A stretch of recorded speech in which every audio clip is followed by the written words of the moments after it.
All right, let's recap Chapter 4, Imagining Liberation.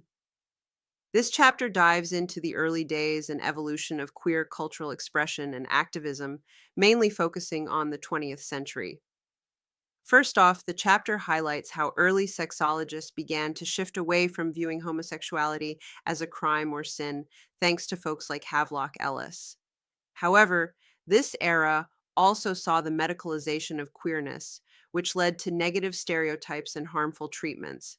But amidst this, voices began to emerge, calling for understanding and acceptance, setting the stage for queer activism.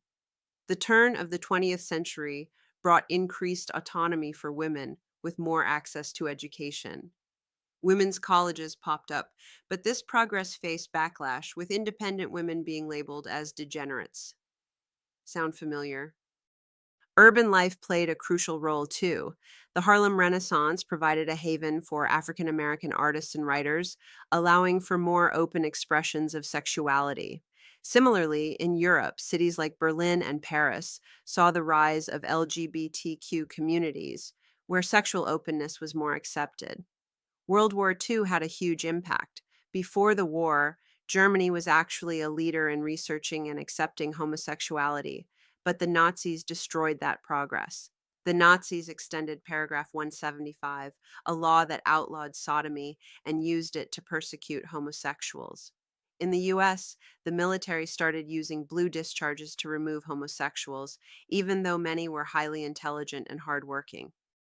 Then came McCarthyism, with the infamous Joseph McCarthy and others claiming that homosexuals were a threat to national security. Executive Order Tome 450 led to many homosexuals being fired from federal jobs. Despite this, some scholars like Evelyn Hooker and Alfred Kinsey began challenging these prejudices, presenting homosexuality as a normal sexual alternative. The homophile movement emerged with groups like the Mattachine Society and Daughters of Bilitis, aiming to gain acceptance for gay men and lesbians. Though the media often portrayed gay life negatively, these organizations increased visibility. Activism really took off with the Stonewall riots in 1969, sparking the Gay Liberation Front and a more confrontational approach to fighting for rights. Lesbian feminism also rose, critiquing social structures and institutions from a feminist perspective. Groups like the Furies and Radical Lesbians advocated for a separate lesbian nation. Liberation politics created a sense of community and activism. However, there were still divides between those involved in the bar scene and the more political LGBTQ work.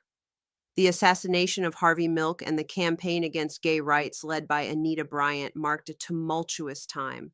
The first national march on Washington for lesbian and gay rights in 1979 showed the growing visibility and political power of the LGBTQ community.